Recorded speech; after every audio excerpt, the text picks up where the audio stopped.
Sobrang nakakaramdam naman ng inis si Mrs. Anderson nang marinig ang sinabi ng kanyang anak. Si Zenaya na naman? Siya na lang palagi ang iniisip ng anak niya. Hindi ba ito nagsasawa sa babaeng yun? Palagi na lang si Zenaya. Palagi na lang si Zenaya ang nasa isip mo. Naiinis na ako sa'yo, Kit Joaquin. Zenaya, Zenaya, Zenaya. Puro si Zenaya ang laman ng kokote mo. Ano nga bang pinakain sa'yo ng babaeng yun at baliw na baliw ka sa kanya? Hindi ka naman ganito dati. Wala ka namang pakialam sa mga babae. Pero pagdating kay Zenaya, hindi ka na nagkaroon ng kalayaang mag-isip. Puro na si Zenaya ang sinusunod mo at hindi ang ina mo. Huminga ng malalim si Mrs. Anderson dahil naninikip na naman ang dibdib niya.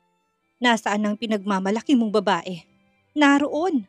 Naroon sa isang matandang lalaki at nagpapakasaya sa abroad. Samantalang ikaw, tingnan mo sarili mo. Nakakaawa ka. Paano mo naaatim na makitang asawa mo sa ibang lalaki at ngayon, iniisip mo pa rin ang mararamdaman nito? Hindi talaga kita maintindihan. Galit na saad pa ni Mrs. Zenaya sa anak na si Joaquin. Nanginginig ng katawan ng matanda sa sobrang galit. Nagsisimula na ring mamula ang kanyang muka pati ng mga mata. Unti-unting tumulo ang luha nito sa pisngi dahil sa sobrang frustration na nararamdaman. Hindi niya akalaing magiging martir ang panganay niyang anak sa wala namang kakwenta-kwentang babae. Subalit sa lahat ng sinabi ni Mrs. Anderson, nanatili lamang na walang emosyon ang mukha ni Kit Joaquin. Malamig na malamig pa sa yelo ang uri ng titing nito. Grabe kayong makahusga sa asawa ko. Kayo ba ang nakakasama nito araw-araw? Para husgahan mo siya ng ganyan? Una pa lang, ayaw niyo na talaga kay Zenaya. Pero malaki ang pasasalamat ko noon dahil nakuha niyo siyang tanggapin. Nagawa niyo yun, subalit hindi niyo naman siya lubos na pinagkakatiwalaan. Ako na lang ang tanging nasa tabi niya at ako na lang ang tanging magtatanggol sa kanya. Sa tingin niyo ba makukuha niyo ang loob ko dahil sa mga paninira niyo sa asawa ko? Dumagungdong ang halakhak ni Joaquin. Kaya naman napakagat ng labi si Bianca. Sinasabi ko sa inyo, hindi mangyayari yun. Nandidiri ako sa babaeng yan. Pati na ikaw, mom. Sobrang disappointed din ako sa'yo. Ako ang asawa niya. Ako ang taong bukod tangi magtatanggol kay Zenaya sa lahat na nananakit sa kanya. Yan ang responsibilidad bilang asawa at walang taong may karapatan na baguhin yun. Kahit sino. Kahit ikaw pa na aking ina. Hindi naman nakapagsalita pa si Mrs. Anderson sa sinabi ng anak. Tila ba napipi ang matanda at walang lumalabas na boses sa kanyang bibig. Kahit na anong sabihin at gawin niya, hindi na talaga mababagong isip ni Kit sa asawa. Wala siyang magawa kung hindi ang tanggapin na lang ang sitwasyon na yon. Talagang galit na galit siya, ngunit ano pa nga bang magagawa niya? Hirap na hirap siyang ipaliwanag kay Kit Joaquin ang lahat. Tuluyan na ngang nalaso ng babae ang isip ng kanyang anak. Samantalang si Bianca naman ay ganun din ang nararamdaman. Lungkot, galit, bighati at iba't ibang emosyon ang nararamdaman niya sa puntong iyon. Alam niya na palaging pinagtatanggol ni Kit si Zenaya at hindi niya alam na walang hanggan pala yun. Na kahit anong masamang ginawa ng asawa nito ay tatanggapin pa rin pala ng lalaki si Zenaya. Kitang-kita niya kung paano nito ipinagtanggol ng babae at sobrang selos na selos siya. Nilalaman siya ng sobrang selos kung kaya't nakakaramdam siya ng gigil kay Zenaya. Pandidiri, yan ang nakikita niya sa mga mata ngayon ni Kit Joaquin. Sobrang hiyang-hiyang nararamdaman sa mga oras na yon. Humigpit ang yakap ni Bianca sa kumot at impit na napaiyak si Kit ng first love niya. Siya ang best friend nito at takbuhan niya kung may problema. Subalit ngayon, wala na itong pakialam dahil hindi siya kilala ng lalaki at akala niya ay makukuha niya ito sa katauhan ni miracle ng pag-aakalang first love nito. Noon halos ginawa niyang lahat para mapaibig ito. Palagi niyang nilulutuan ng kung ano-ano ang binata. Nireregaluhan sa tuwing birthday nito o kahit na anong okasyon na walang palya. At kahit na merong pumuporma sa kanyang mga lalaki noon, ay palagi niya itong binabasted dahil sobrang loyal niya sa lalaking nasa harapan. Ilang taon din siyang nasa tabi ng lalaki at ang tingin lamang sa kanya nito ay kaibigan lamang. Natawa siya ng mahina. Kaibigan? Hindi niya yun kailangan. Ang kailangan niya ay pag-ibig at puso ng lalaki. Nagawa niya ngang ibahin ng katauhan niya para makuha ang binata. Subalit para bang nawawala na siya ng pag-asang makuha pa ito. Ilang taon niyang hinintay na makatalik ang lalaki. Gabi-gabi ay napapanaginipan niya kung paano siya halikan at bayuhin nito. Subalit hindi niya inaasahan sa ibang lalaki pa niya mararanasan yun. Nakuha nito ang iniingat-ingatan niyang pagkababae nang walang kahirap-hirap. Tangina, sa isang gigulo pa talaga, diring-diri siya sa sarili. Alam niya na maraming nakatikim sa katawan ng gigulo na yun. Hindi siya tanga para hindi malaman kung anong trabaho ng isang gigulo at nagpa-anal sex pa siya dito na hindi naman niya ginagawa. Sobrang sakit nun, subalit tiniis niya sa pag-aakalang si Kitwakin ng katalik niya. Isang kahihiyan at nawalan pa siya ng dignidad. Sa mga oras na yon, hindi niya matanggap na si Kitwakin pa ang nag-set up sa kanya. Sa oras na yon, napalitan ng pagmamahal niya sa lalaki ng pagkamuhi. She really hates Kitwakin. She also hates Zinaya. Lahat na nakapaligid sa kanya ay kinamumuhian niya. Kung sana walang babaeng yun sa buhay nila, ay baka siyang pinakasalan ni Kitwakin. Siya ang nauna dito.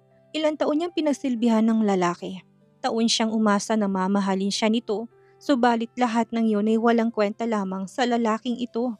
Wala na siyang pakialam kay Kitwakin. Hindi niya na kailangan ng lalaki at hindi niya na ito tutulungan pa. Subalit isa lamang ang gusto niya sa puntong iyon, ang makapaghiganti sa mag-asawa. Gagawin niyang lahat upang mapaghiwalay ito at tuluyang magalit sa isa't isa. Yan lang ang tanging pangarap niya. Kung hindi man siya sasaya, dapat lang na hindi rin masaya ang buhay ng dalawa. Sinira nitong pagkatao niya, kaya't sisirain din niya ang mga ito. Kumuyom ang kamao ni Bianca at gigil na gigil sa sobrang galit. Pinulot niya isa-isang mga damit niya na nagkalat sa sahig. Kinalma niyang sarili hanggang sa nilapitan niyang lalaki. Kahit namamagaman at namumulang kanyang mga mata, ay taas noon niyang tinignan ang lalaki. Kitwakin Anderson, hindi ko akalaing magagawa mo sa akin ang lahat ng ito. Hindi ko makakalimutan ang nangyari ngayon. Napakawalang hiya mo, galit na sigaw niya sa lalaki. Subalit ngumisi lamang si Kitwakin sa kanya. Hindi man lang mababakasan ng pagsisisi ang mukha ng lalaki. Ha, dapat lang na hindi mo malimutan ang ginawa ko ngayon sa'yo. Para naman matauhan ka na sa lahat ng pinagagagawa mo. Malinaw na malinaw pa sa sikat ng araw. Hindi kita gusto at deserve mo naman lahat na nangyari sa'yo ngayon. Sandaling natahimik ang paligid ng dali-daling lumabas si Bianca sa loob ng silid. Naiwan doon si Joaquin at Mrs. Anderson. Hindi man natinag si Joaquin sa sinabi ng dalaga ni hindi man lang nito tinapunan ng tingin si Bianca. Sinulya pa ng matanda ang kanyang anak na natiling blanco at malamig pa rin ang ekspresyon nito. Hindi pa rin makapaniwalang matanda sa sinabi ni Joaquin sa kanila. Doon lang din niya na-realize na meron palang lihim na pagtingin ng dalaga sa kanyang anak. Hindi lang kaibigan ko hindi mas pa. Kaya pala gusto nitong pagalingin ng kanyang anak ay may nararamdaman pala si Miracle Mendez kay Kit Joaquin.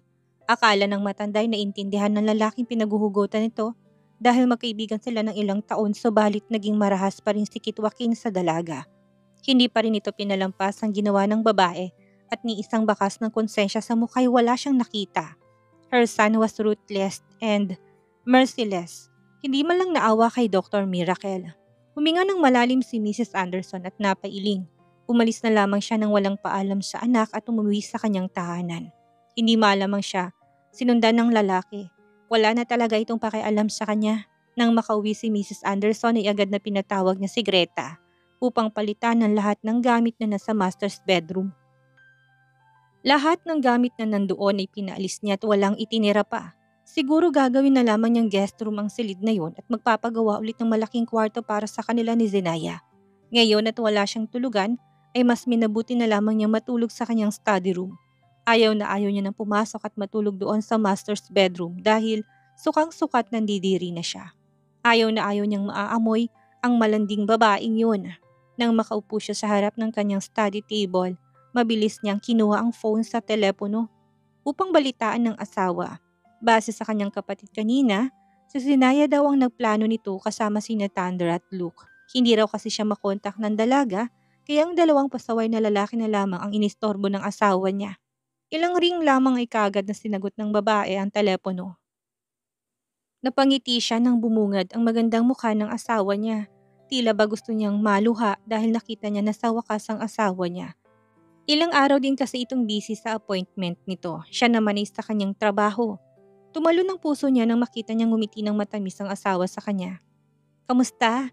tanong ni Zenaya habang nakangiti. Alam niya na kaagad ang tinutukoy ni Zenaya kaya napatango siya. Hindi nagtagumpay si Miracle Mendez sa masamang plano niya. Dinamay pa nga nito si Mom para ma-witness ang kahalayan ng babae. Siguro dahil kapag nakita ata kami na magkasama, ay baka tuluyan ang mapuntang loob ng aking ina sa kanya. Ayun, umuwi ng galit na galit kung nakita mo lang ang mukha ni Miracle. Ay matatawa ka, mahal. Mahinang tumawa si Kit Joaquin saka nagpatuloy. And about kay Mom, matigas pa rin ang ulo nito at kinampihan pa talagang babaeng yun. Hindi ko na alam ang gagawin ko sa kanya. Bahala na siya. I'm so happy na nagtagumpay tayo sa plano natin, mahal. Hindi ko alam kung anong sinabi mo doon, pero alam kong pinagtanggol mo ko sa kanila. Thank you so much, mahal, dahil palagi kang nariyan sa akin. Deserve ng Miracle Mendez ang nangyari sa kanya. Pati ba naman ikaw na aking asawi aagawin niya? Hindi ako papayag na makuha ka niya sa akin dahil sa akin ka lang. Malambing ang tono na boses ni Zenaya kaya biglang namula si Joaquin dahil sa kilig. Naisip niyang kahit nasa malayo man ito, ay binabantayan pa rin siya ng asawa. Hindi pa rin siya nito pinapabayaan na tinitingnan pa rin itong kaligtasan niya. Tuluyang nalusaw ang kanyang pangambat na palitan niyo ng kagalakan. Lumambot ang puso niya sa kanapangiti sa asawa sa screen. Salamat sa aking magandang asawa dahil nakatakas ako sa masamang plano ng babaeng yun. Kung hindi dahil sa'yo, ay baka hindi ko na alam kung paano ko sasabihin sa'yong nangyari. Baka agad akong pumunta dyan upang magpaliwanag. Hindi ko alam. Napapailing na sabi ni Joaquin. Samantalang puno naman ng saya ng puso ni Zenaya. Na-realize niyang nagiging open ng lalaki sa nararamdaman nito. Maging ang hindi niya inaasahan na salita sa lalaki ay naririnig niya na ngayon. That's si Joaquin. Bumalik na sa dati ang kanyang Joaquin. Ngumiti na lamang si Zenaya at naluluhang tumingin sa lalaki. Tandaan mo palagi, mahal. Hindi ako papayag na may masamang gawin sa'yo ang iba. Mahal na mahal kita. Kinagat pa ni Zenaya ang labi upang pigilan ang pag-iyak. Miss na miss niya na si Kit Joaquin. I love you too, wife, and I miss you so much. Sandaling natahimik ang dalawa. Tinitignan lamang nilang isa't isa sa screen na parang minememorya ang muka. Maya-maya ay sumeryosong mukha ni Joaquin. By the way, mahal, sa tingin ko hindi na muna tayo makampante. Kanina'y binalaan ako ng babaeng yun. Sa tingin ko may balak pa tong masama at baka hindi na tayo tigilan para makapaghiganti. Kagaya ni Marigold. Yan nga ang kanina pa na bumabagabag sa kalooban ko. Ngayon na narito pa ako sa abroad at malayo sa'yo, hindi ko maiwasang mag-alala. Hindi to papayag na ganun-ganun na lang. Hindi to papayag na walang gawin sa atin. Hindi ko alam at baka gamitin pa nitong mom upang makuha at magamot ka niya. Si mom pa naman, galit pa to sa akin kaya hindi imposibleng mangyari ang naiisip ko ngayon. Mahabang paliwanag ni Zenaya. Kaya natawa ng mahina si Joaquin. Hindi yun mangyayari dahil ayaw ko naman na maging doktor ang babaeng yun. Ikaw lang ang gusto kong gumamot sa akin, wala nang iba. Unless, igapos ako ng aking ina. O patulugin para mapilit na maipagamot kay Miracle Mendez. Natatawang sabi ni Joaquin, subalit na natili lamang siyang seryoso. Who knows, baka yun nga ang gawin niya sa'yo at yan ang kinatatakutan ko. Lalo na't wala ako sa tabi mo ngayon. Seryosong sagot ni Zenaya. Huwag kang mag-alala, mahal. I'll be careful habang wala ka pa dito sa Pilipinas. Kamusta pala dyan? Pag-iiba ng paksa ni Joaquin. Huminga ng malalim si Zenaya at ngumiti. Okay naman dito. May plano akong kausapin si Yanzo Belmont para magkaroon na kaagad ng conference at ipaalam sa lahat na fake news lang ang balitang tungkol sa amin. Ayaw ko may nasasabi sa yung ibang mga tao dahil kahit ako'y nasasaktan din. Nang sandaling yun, ay alam na ni Joaquin na nakita na nito ang mga post ng netizen tungkol sa kanya na kesyo martyr siya at tangang lalaki. Kaawa-awa siya dahil despite everything that he had, iniwan pa rin siya ng asawa dahil baldado siya. Actually, wala naman yun sa kanya, hindi niya yun dinidibdib dahil alam naman niyang katotohanan. Kita niyang pagkislap ng mga mata ni Sinay at alam niyang naluluhato. Mahal, don't worry about me, okay? Wala namang halaga sa akin ng mga pinagsasabi ng iba. What only matters is you. Shit them all. They should go to hell. Sa mansyon ni Bianca umali. Sa loob ay halos hindi na magkamayaw ang mga kasambahay dahil sa pagwawala ni Bianca doon. Sa pagtapak pa lang ng amo sa loob ng bahay ay lahat ng bagay na makikita nito'y pinagtatapon ng dalaga. Halos lahat ng babasaging gamit doon ay nakakalat sa sahig at walang kasambahay na nangahas pigilan ng amo.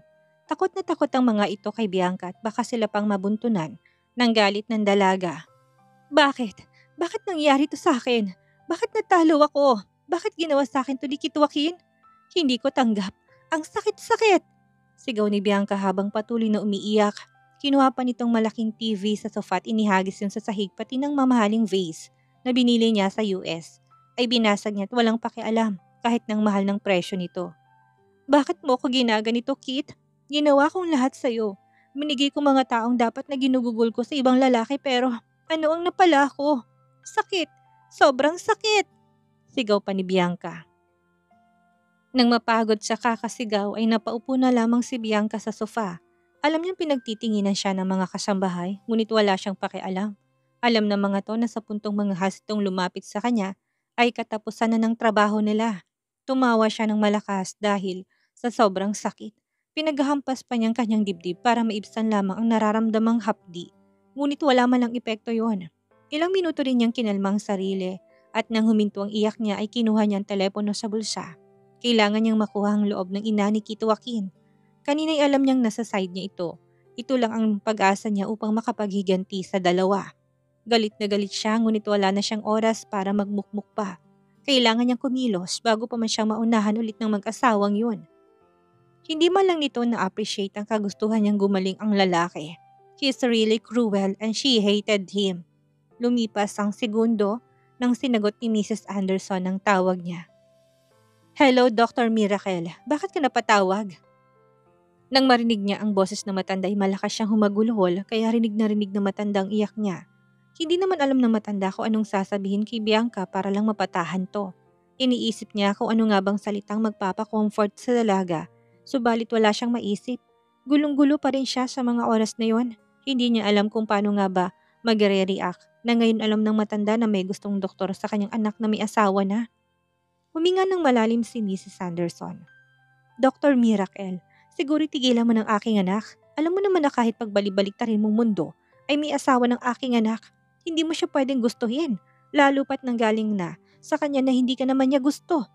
Kitang-kita mo naman kung paano nito ipagtanggol sa Sinaya at wala na tayong magagawa doon. Tanggapin na lamang natin kung anong desisyon ni Kitwakin. Naputol ang salita ni Mrs. Anderson nang mapaingos ang dalaga at masumiyak ng sobra. Tita, alam ko naman na may asawa si Kit at malinaw pa sa sikat ng araw kung gano'n niya ako kinamumuhian at hindi naman gusto. Hindi ko naman siya masisisi dahil una pa lang ako naman talaga ang may mali. Pero gagawin ko lahat para magbago. Naging desperada lang talaga ako dahil nalaman kong may ibang lalaki si Sinaya sa abroad. Tita, yung pagpapagamot kay Kitwakin, hindi naman yun madedelay, hindi ba? Kahit na sobrang lupit sa akin ng anak ninyo, ay kaibigan ko pa rin siya at gusto ko siyang tulungan na mapagaling. Kailangan natin siyang magamot, lalo pat hanggang ngayon ay wala si Sinaya. Alam mong mahihirapan tayo kapag umuwi ng babaeng yun. Did you get what I mean, tita? Mahabang paliwanag niya sa matanda. Sa bawat salita niya ay mas kumnot pang noon ni Mrs. Anderson. Para bang nagdadalawang isip ng matanda kung ipapagamot pa ba niyang anak sa dalaga. Knowing Kit, alam niyang matigas ang ulo nito, dagdagan pang nangyari kanina. Tita, hindi ako ganun kasamang tao. Kahit na ginanon ako ng anak ninyo, iniisip ko pa rin ang pinagsamahan naming dalawa. Naging mabait naman siya sa akin bago niya nakilala sa Sinaya. Alam ko kung bakit nagbago si Kit at dahil yon sa asawa niya. Isa lang naman ang pinunta ko dito sa Pilipinas. Ang mapagaling ng kaibigan ko, yun lang. Biglang nag-isip si Mrs. Anderson at unti-unting tumango sa dalaga. Sige, maraming salamat sa kabutihan mo. Ngunit paano naman natin makukumbinsi ang anak ko? Alam mo naman kung gaano to kagalis sa akin at lalo na sayo. Huminga ng malalim si Bianca sa ngumiti. Tita, meron akong ibibigay na gamot sa'yo. It was only sleeping pill. Ano? Anong gagawin ko sa sleeping pill? Kunot noong tanong ng matanda at biglang kinabahan. Tita, ipapainom mo ang sleeping pill kay Joaquin at kapag napainom mo siya, doon natin itatakas ang anak nyo. Handa ng operasyon. Naihanda ko na noon pa si Kit Joaquin na lang ang kulang. Bukas ibibigay ng driver kong gamot sa'yo at ikaw nang bahala kung paano mo mailalagay yon sa pagkain o inumin ng lalaki. Tita, may tiwala ko sa'yo. Isipin mo na lang ang kapakanan ng anak niyo. Alam mong ako lang naman ang pag-asa ngayon ni Joaquin. Wala na si Zenay at may kinakalantari ng iba. Sige, ako nang bahala. Pupunta ako sa mansyon ng anak ko bukas. Salamat sa tulong mo, Dr. Miracle. Nang maputol ang linya ay napahalakhak si Bianca. Ang daling utuin ng matandang iyon. Mabuti naman at madaling kausap ang matanda. Dahan-dahan siyang tumayo at pumunta sa silid na para bang walang nangyari. Hindi niya napinansin ang nakakalat na mga bubog at gamit sa sahig dahil meron naman siyang kasambahay para linisin ang mga yon. Bago siya umakyat sa hagdan, ay sinawaan niya na muna ng tingin ng mga nakasilip sa kanya. Ano pa bang sinisilip-silip niyo dyan? Maglinis na kayo, mga hampas lupa, mga inutil!